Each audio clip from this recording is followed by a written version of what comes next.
Thank you for joining us today for Look Before You Speak. This is a program through MCAT which really explores and encourages people to talk about visual imagery. And today we have the really great fortune of being in the studio of Theo Ellsworth, which is in the historic Brunswick building on Railroad Street in Missoula. And Theo's a gifted artist and one that should be celebrated in our community, and we're going to spend some time talking about his work today. And Theo, thank you for allowing us to come to your studio today. Yeah, thanks for coming up here. Usually I'm the only one in this room. Yeah. So I think that's one of the benefits of working on art in Montana, is that there tends to be a little bit more isolation than in metropolitan areas, and it's a little slower pace for the creative juices. So how long have you been in the Brunswick building here? When I first moved back to Missoula in 2012, I had a studio here that was a tiny one across the hall. And I moved out for a while over to the Warehouse Mall and just came back like 2 months ago. Mm-hmm.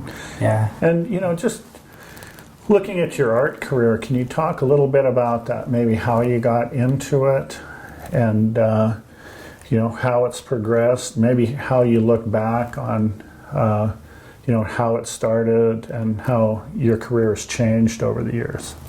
Yeah, definitely. There's a lot of questions, but the moment I always loved drawing, and I always loved coloring when I was a kid, and like carefully cutting out stuff with scissors. I used to go through magazines and just like cut out stuff I liked. And I had a whole box of like clippings and stuff. There's always been something about just like the carefully putting my attention into something, and just spending time kind of like having all of my focus be on like a small space and just sort of zoning out on it. It's always kind of helped me think and sort of opened up my mind to wonder. It almost feels like lucid dreaming or something. It like helps me think.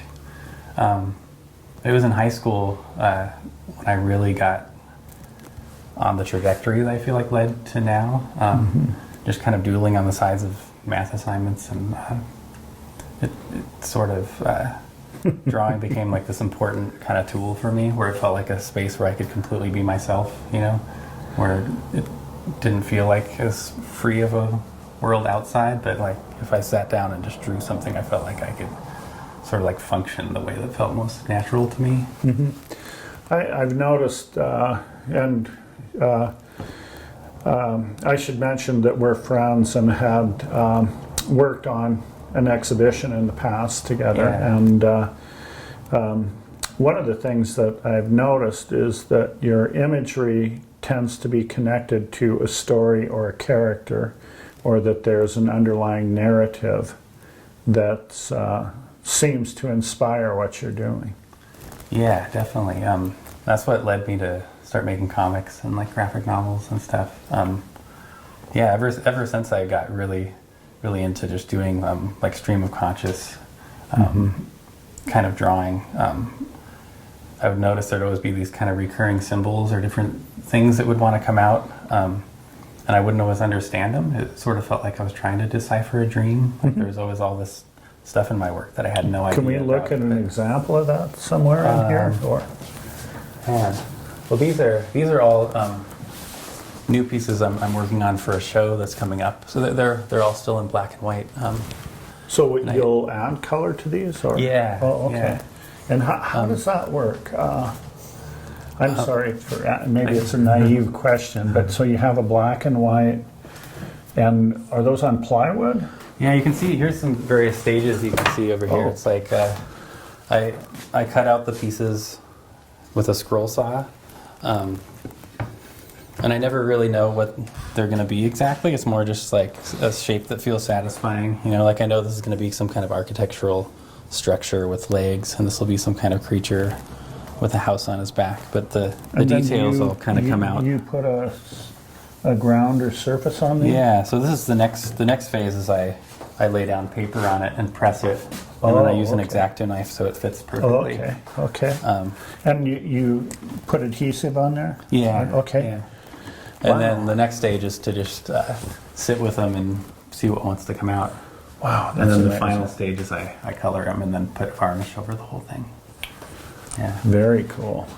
I kind of arrived as that as, like, this is what I do for galleries and sometimes museums and stuff like that. And so did you see something somewhere that made you arrive at this process, or is this a pretty original process?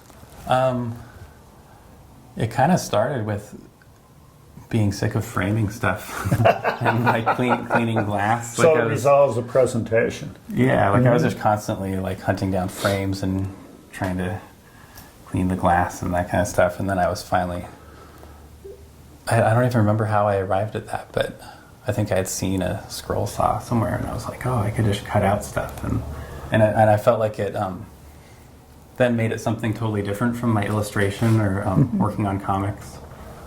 Is there a character up here that you would be willing to talk briefly about?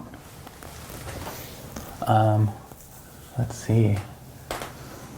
Like what's going on with them, or why they're the way they are? I've come to see these characters as like beneficial spirits of some kind. Like they always have some kind of positive purpose or like a force for good in some way. But they're also like I really enjoy doing these like multi-dimensional kind of characters where every character is made up of other characters. Mm-hmm. Or like each of the eyes becomes something, and then the stomach is saying some other kind of symbol. So these are ink. Yeah. Okay, Yeah, and that's permanent ink. And then how do you work in the colors into them? I use these brush tip markers that you can fill with ink.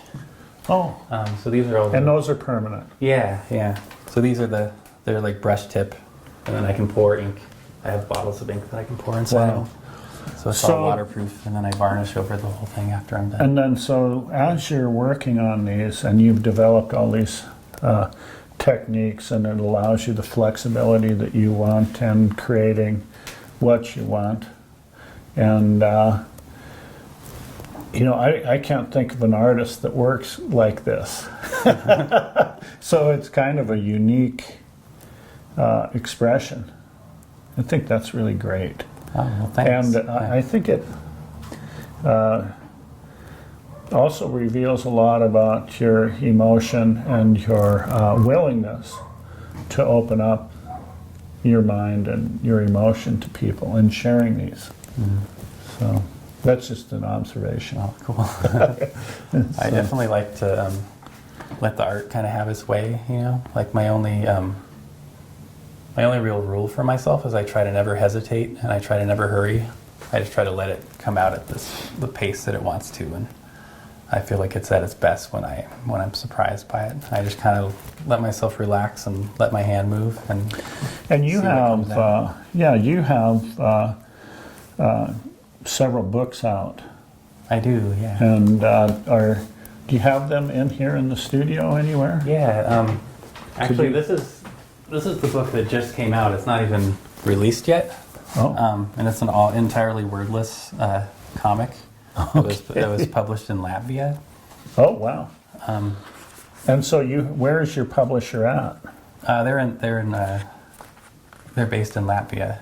Oh, okay. And I just got a box of these in the mail, and it's kind of an entirely wordless. It's sort of a horror comic in some ways, but it's about the healing process and sort of like facing your fears and working through those and reaching like kind of a new place in your mind. Wow. A lot of my work is about kind of delving into the subconscious and trying to unlock things and reach a new point inside of yourself, So it's this total dream logic sort of movement through my own kind of nightmare, I guess. It was initially inspired by a dream I had about just like the problem of the human brain. And So the originals of these are done on paper. they are, Yeah, okay. And then these that you're working on now or a way to resolve a presentation problem that you can show these characters in a gallery setting without having to put everything under glass and in frames. And, Yeah, definitely. And it makes it something so different from sitting and drawing a comic too. Just like getting out in the wood shop and cutting out stuff. It makes it more of a physical, like tactile kind of. That's process. Fantastic. Congratulations on the publication. Oh, thanks. So many. I just want to compliment you on the fact that many times artists in Montana or local get locked into thinking their audience is regional, and the fact that you have these relationships with these publications and they're spread out so many places around the world, it's really impressive that how a local Missoula artist can be touching so many people in different places, and that's really cool. Because I think many times, and we were talking about this earlier, Missoula, or even kids in Montana grow up and for one reason or another develop a stereotype that the arts are far away. Mm-hmm. And the more that we can reinforce the idea that artists are here and now and they live in our neighborhoods and they, art's part of our daily life, and there's artists all over. And, thank you for, for not being so far away and really available too. Yeah, well, I love being here. Yeah. It was a great place to make art, and I've, sometimes I feel like I need to try to be more of a local artist because most of the things I have happening are at other places, and maybe not that many people know I'm here, but it's I think you're extremely faithful to your content too, which is it's. You're fearless in sticking with the more surreal nature of your work. I think many times people begin to change and, go over here and do this or do this. And, I appreciate the fact that you're really consistent with your vision. So, yeah, I kind of treat my imagination like it's a living thing, like it's something that wants to come out through me, and I feel like my job is just to like delve into that and put my focus into it and let it come out. Like these characters kind of all have a life of their own, and I feel like I'm supposed to honor that. Is this one of your pieces here? Yeah. Sort of one of my side jobs is I work for a record label that's based out of London, and I do all their releases. But this one in particular is actually not related to that. It's this French band contacted me and asked me to do their album art. That is cool. And they're really into this tiger festival that I think happens in India once a year. And so they sent me some tiger imagery and asked me to do some stuff based on that. Yeah. That's great. Whoops. So yeah, I've done the art for over 20 albums, I think, so far. That's fantastic. Yeah, we don't have a lot of time left, but is there something in particular that you would like to talk about and share with people in here? I guess that I definitely feel strongly about just the individual voice of the artist, and I feel like a lot of people don't feel like they can have a voice, or they look at the art world and try to make stuff that's already accepted, but I just feel like if people just kind of go inside and let out what wants to come out, if they let their hand just move naturally and see what happens without judging that, it can develop into something that no one's seen before.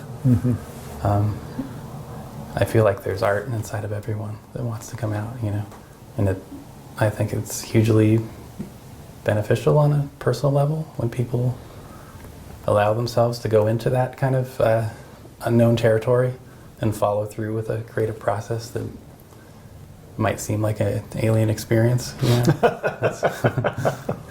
Well, I think in many ways it takes a great deal of courage to jump out there and do that, and I appreciate your candor and also having us today, being able to crash into your space a little bit. It's so important that people get an insight into an artist's studio, and that it isn't something that's just far, far away, and that artists aren't alien beings, or artists aren't far away from us, but they're part of our daily lives. And I want to thank you for coming on today, and thank you for allowing us to be here. Yeah, thanks for coming here. Thanks for wanting to talk, Steve. Okay. It's good to see you. Please tune in next week.